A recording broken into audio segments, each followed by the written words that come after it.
2 வாட்டி 3 வாட்டி கொண்டு கொடுத்துருக்குமா நீங்க நான் முதல்ல வடக்கு கொடுத்துருவேன், 2வது தடவை தெற்கு கொடுப்பாங்கன்னா என்ன நியாயம்? நான் ஜல்ஜீவன் இருக்கான்னு கேட்டேன். இல்ல தண்ணி கொடுக்க வேண்டாம். இந்த ஊர்ல என் வீடு வந்து ஒரு 3 வருஷமா இருக்கு. 3 வருஷமா இருக்கு. ஏன் தண்ணி கொடுக்க மாட்டாங்கன்னு என்ன காரணம்? இவர் கேட்டாரா யார்கிட்ட கேட்டாருன்னு எனக்கு தெரியாது.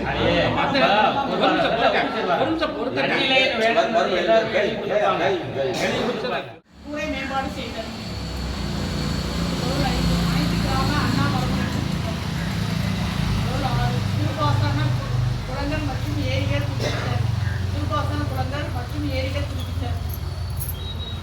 பொருள் 7 ஜல்ஜீவன் திட்டம். ஜல்ஜீவன் திட்ட இயக்கத்தில் கீழ் செயல்படுத்தப்பட்ட கிராம சபை குடிநீர் உட்கட்டமைப்பு பணிகளுக்கு 10% சமூக பங்களிப்பினை வழங்குவதன் மூலம் கிராம ஊராட்சியின் குடிநீர் விநியோக பணிகளில் அனைவரும் பங்கேற்று உறுதி செய்கிறது. ஜல்ஜீவன்ல எத்தனை வாட்டி 3 வாட்டி கொண்டு கொடுத்துருக்குமா நீங்க நான் முதல்ல வடக்கு கொடுத்துருவேன், 2வது தடவை தெற்கு கொடுப்பாங்கன்னா என்ன நியாயம்? நான் ஜல்ஜீவன் இருக்கான்னு கேட்டேன். ஜல்ஜீவன் இல்லைங்க, எங்களுக்கு வாசிக்க ஜல்ஜீவன் இல்ல. இது வந்து உங்களுக்கு தகுந்த மாதிரி வாசிக்கிறீங்களா எப்படி கேட்கணும்? போன தடவை கேட்டதுக்கு ஜல்ஜீவன் இல்லவே இல்லைன்ட்டாங்க. காய்ச்சிரமத்தில் இல்லை ஜல்ஜீவன். இப்போ சுத்தமான குடிநீர் சொன்னீங்க, எத்தனை வீடு கொடுத்துருக்காங்க சுத்தமான குடிநீர் காய்ச்சிரமத்தில்? எத்தனை கனெக்ஷன்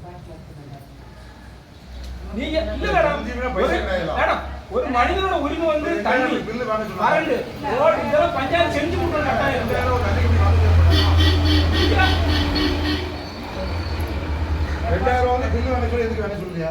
இல்ல இல்ல தண்ணி குடுக்கணும் வேண்டாம். ஒரு தனி மனிதனோட சுதந்திரமா இல்லையா? குடுக்கணும் வேண்டாமா தண்ணி? இல்ல தண்ணி குடுக்கணும் வேண்டாமா? இந்த ஊர்ல என் வீடு வந்து ஒரு 3 வருஷமா இருக்கு. 3 வருஷமா இருக்கு. ஏன் தண்ணி கொடுக்க மாட்டாங்கன்னு என்ன காரணம்?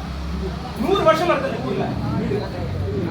பைப் கனெக்ஷன் கேட்டா இன்னைக்கு வா, நாளைக்கு வா, அடுத்த வருஷம் வா, அடுத்த வருஷம் அப்படின்னா என்ன அர்த்தம்னு கேட்கணும். வருஷம் நீங்க ஜெயிச்சு மாத்தி போய்கிட்டே இருக்கீங்க. ஒரு தண்ணி கனெக்ஷன் கொடுக்க மாட்டேங்க. கேட்டா நான் ரோட்டுக்கு வடக்கெல்லாம் கொடுப்பேன். அவன் தெற்க இருக்கவங்க மனசுல ரோட்டுக்கு தெற்க இருக்கவங்களாம் வீடு மட்டும் தான் பக்கத்து ஏன் வீட்டுக்கு தான்பா ரோட்டை கொடுத்தா நான் கிளர்கிட்ட கேட்டேன். நான் ரோட்டுக்கு தெற்க முடிச்சுட்டாருங்க தம்பியா. இந்த வருஷம் முடிஞ்சாச்சு. எத்தனை ஜெயிச்சு எத்தனை வருஷம் ஆச்சு? என்னமோ ஒரு தண்ணி கிளர்கிட்ட சொல்றா பிரச்சனை சொல்லியா எல்லாத்தையும் சொல்லியாச்சு. ஒரு தண்ணிக்கு ஏன் பங்காளி ரெண்டு போர் போட்டு 20000 தண்ணி முடியாது மக்களே நாங்கள் தெரிவிக்கிறியா மதுக்கு தலைவர் யாருமே நம்ம 100 லட்சமா வீடு கட்டி வீடு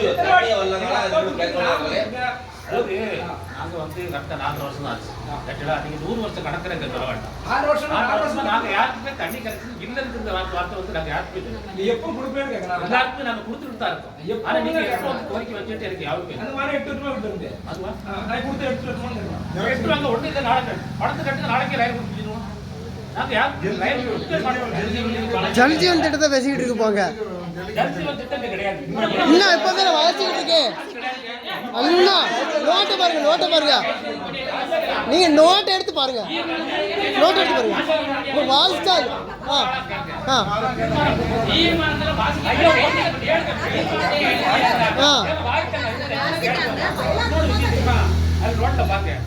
அரியலூர் மாவட்டத்தில் நடந்தது எழுதிட்டாங்க. ஜல்ஜீவன் திட்டம் நம்ம ஊருக்கு கிடையாது. நோட்டை எதுக்கு எழுதிட்டீங்க? ஜல்ஜீவன் காசிரமத்துக்கு உண்டா இல்லையா? மேனேஜர் சார் கிடைப்போம் சார். நான் பிரேக் காண்றோம். மேனேஜர் சார் கேட்போம் சார். நீங்க படிக்கக்கூடிய அத்தனை இங்க இருக்கு என் கையில இருக்கு. நான் பார்த்துட்டா நீங்க கேன்சல் பண்ணிட்டு அந்த ஃபண்டை க்ளோஸ் பண்ணணும்னு சொல்றாங்க. அது கவர்மெண்ட்ல எழுதி கொடுங்க. அதான் இல்ல நீங்க எழுதி கொடுங்க. இல்லம்மா நான் என்ன காய்ச்சிரமத்துல தகுதியான நபர் யாரும் இல்ல அது வாங்குறதுக்கு. அதனால அந்த திட்டம் இந்த ஊருக்கு தேவையில்லை அப்படின்னு எழுதி கொடுங்க. ஒன்றும் பிரச்சனை இல்லை.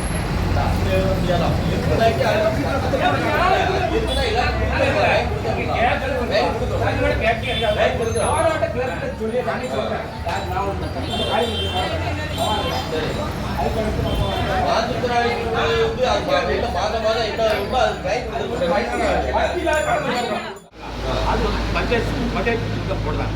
அப்ப அவங்க போட்டாங்கன்னா நீங்க 2000 ரூபாய் டெபாசிட் பண்ணி கட்டினா போதும் லைன் எடுத்து விட்டுருவாங்க. சரி சரி அவங்க போடும்போதே அந்த ஏரியால அவங்க போட்டு முடிச்சுட்டு எங்க ராஜீவ்காந்த் ஏரியால போட்டு முடிச்சாச்சு. அவங்க அந்த நேரத்தில் கேட்டதா கூட லைன் வந்துடும். இவர் கேட்டாரா யார்கிட்ட கேட்டாருன்னு எனக்கு தெரியாது.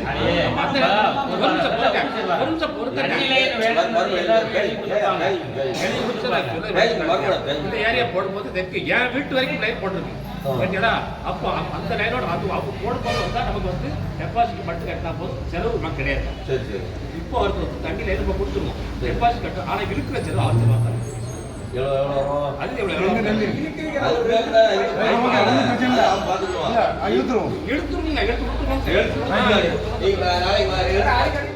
சின்ன சின்ன மீட்டிங்ல ஒண்ணு ஸ்பீக்கர் வச்சு அதுக்கு 20,000 அதுல பேச வேண்டியது எல்லாருக்கும் தெரியல. நீங்க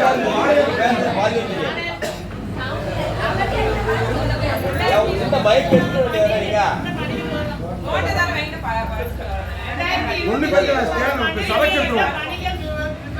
ராஜீவ்காந்தி நகரில் புதிய பைப்லைன் விஸ்தரிப்பு மற்றும் வீட்டு குடிநீர் இணைப்பு 20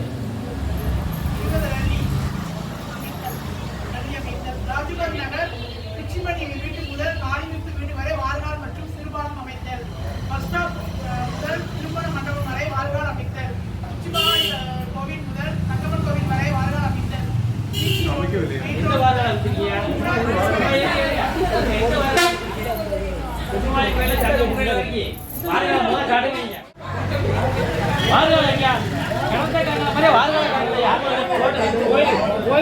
படிச்சுட்டு பேரு எனக்கு 1 லட்ச ரூபா செலவாயிரும். தீர்மானத்துல ஏன் கொண்டு வரியா? செலவு கணக்குல ஏன் கொண்டு வரியா? செலவு கணக்குல ஏன் கொண்டு வரியா? அதுக்கு பதில் அங்க கொண்டு போட்டேன். அதுக்கு பதிலா போடணும். அதுக்கு வந்து அதுதான் போடணும். அதுதான் எழுதணும். படிக்கட்டு இருக்கு. கோயில் கணக்கு போட வேண்டியதானா? கோயில் கணக்கு போட வேண்டியதானா? ஆமா. அது எழுதவே கூடாது. தண்ணி வந்து அவங்க என்ன பார்த்து மாட்டி விட்டணும். ஆமா. நீங்க மறுமுறை தமிழ்நாடு முதலமைச்சர் அவர்களின் வலியுறுத்தல்படி இன்று ஆகஸ்ட் 15ஆம் தேதி சுதந்திர தினத்தன்று அனைத்து கிராம மக்களின் சபை கூட்டங்கள் நடைபெறுகிறது. மாண்புமிகு தமிழ்நாடு முதலமைச்சர் அவர்களின் தலைமையிலான அரசின் 100 நாள் சாதனைகள் மற்றும் மக்கள் நலத்திட்ட கிராம சபை கூட்டங்களில் மக்களிடம் எடுத்துரைக்கிறோம். 1. ஊழல் ஒழிப்பு, வெளிப்படையான நிர்வாகம், கரும்பு நெல் கொள்முதல் விலை உயர்வு, 717 டாஸ்மாக் கடைகள் மூடப்பட்டது. அரசு மருத்துவமனையில் பிறந்த குழந்தைகளுக்கு தாய்மாம தங்க மோதிரம், 200 யூனிட் இலவச கரண்ட், மாணவர்களுக்கு தரமான இலவச சைக்கிள், வெற்றி மகளிர் ஆடு வளர்ப்பு திட்டத்தை அறிவிக்கப்பட்டுள்ளது. நன்றி, வணக்கம்.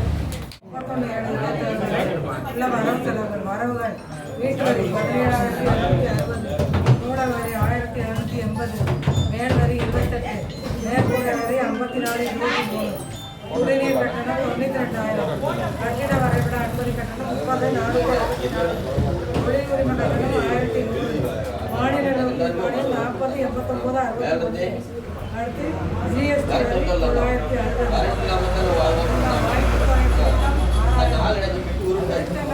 19,990, கழிவு பொருட்கள் வரவு 13,50, செலவு விகிதம் ஊராட்சி தலைவர் மதிப்பூதியம் 8,000, ஊராட்சி உறுப்பினர் அமர்வுப்படி 29,255, கைப்பம்பு மின்பம்பு நூலகர் ஊதியம் 8,000, கிராம சபை தொழிலாளர் நலநிதி பங்கு பராமரிப்பு, ஜிஎஸ்டி குடிநீர் விநியோக குழாய் பராமரிப்பு, தெருவிளக்கு பராமரிப்பு 59,260, மோட்டார் பராமரிப்பு 16,202, ஈமச்சடங்கு உதவித்தொகை 23,30, எழுது பொருட்கள் கணினி பராமரிப்பு 71,86. ஈமச்சடங்கு உதவி தொகை அது 5,000 கொடுக்காங்க. பஞ்சாயத்துல யாரு சிலிண்டர் பராமரிப்பு, உபகரணங்கள், சிறுவுடை மின்மரம், வார்கால் பராமரிப்பு, குப்பை அடியது, ஜிஎஸ்டி இதர செலவு 19,16. இதெல்லாம்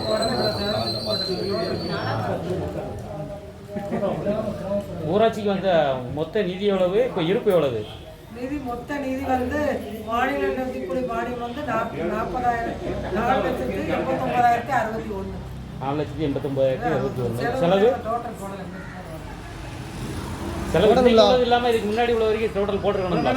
பஞ்சாயத்து நிதியோட மிச்சம் செலவு இதை கழிச்சோம்னா இதை டோட்டல் போட்டா பார்த்து சொல்லுவாங்க. என்னமா கூட்டம் போடுவாங்க? எந்த கணக்கு இல்ல இங்க கேக்குறப்ப இங்க சொல்லதுக்கு வேணும்ல. நீங்க கேஸ்புக்ல வச்சிருக்கீங்க. கேஸ்புக் எங்க இருக்கு? இப்போ எத்தனை லட்சம் இங்க வந்ததுல மிச்சம் என்ன இருக்குன்னு தெரியும். இந்த கூட்டத்துல மிச்சம் எவ்வளவு இருக்கு அப்படிங்கிறது தெரியும். எல்லாரும் வருவாங்க. கிராமத்துக்கு என்ன வேலை பார்க்கணும்? இதுல போட முடியாது. அதுல இருந்து